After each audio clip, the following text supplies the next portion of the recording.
Louis Kahn, thank you for taking the time for this brief interview. Appreciate it. I'm sure the people who are watching appreciate it. You're a living legend in this genre of music. Um, Tell us a little bit about how you came to start playing this kind of music, salsa, Oh, what they call salsa now.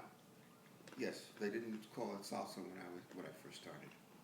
It was just called Latin music, and I was studying at Juilliard School of Music to become a symphonic trombone player, and then some guy called me and said, "Well, I think if you want to work, we have a job for you," and I went. And it was a Latin band. It was actually a boogaloo band, and that's Do you where remember who that individual was, by any chance? well, it could have been Steve Pulliam that gave me a call, and Steve was he was one of the members of Mon Rivera's band. He was not Latino. He was African American, and anyway, he got me introduced with several people in the Latin world, and the person that I worked for, the first person that I worked for was Joe Mamaleo, and his boogaloo band, Latin band.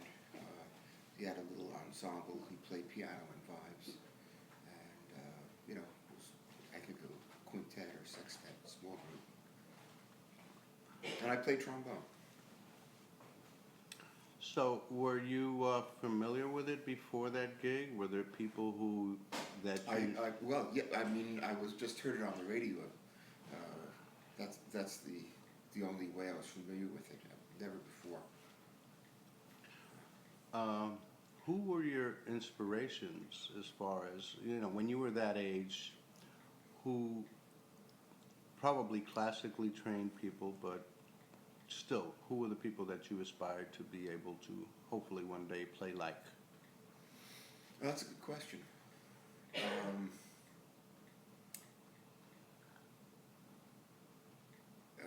in the trombone world, well, I had a very good teacher. His name was Jack Nowinski, and he's still alive. He's right. Just had his 83rd birthday. What's his last name? Nowinski. Nowinski. Yeah. And he's still around. Yes, he's still around. Wow. And he was an excellent trombone player and musician, and very technically apt at his instrument. Do you still occasionally do classical gigs at all on trombone? Not too much today, but I would say maybe the last one I did maybe was 10 years ago. So Could still happen, but I think like the bands like New York Philharmonic, they already have their roster yeah, filled. yeah, they have their band full. So early on, you said Joe Mamaleo, right? Yeah. What were some of the other bands that you played with, like when you were starting out in the Latin field? And maybe if you recall some places that you played as well. Well, I remember like Hunts Point Palace and Manhattan Center. In Brooklyn was the what hotel was that? St. George Hotel. Did I say Hunts Point Palace? Yes, you did. I did. Yeah. Yeah, I thought I did. Some places,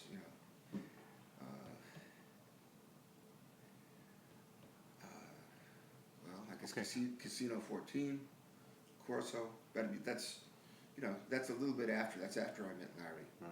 Yeah. And I met Larry, by the way, at Manhattan Center.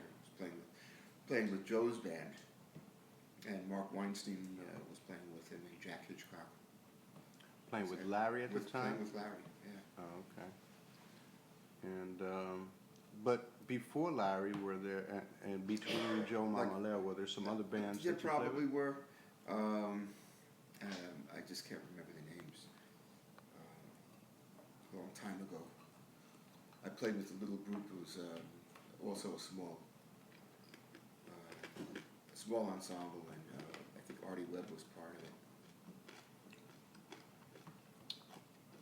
If I'm not mistaken, I'm pretty sure the first time I met you, you probably wouldn't remember.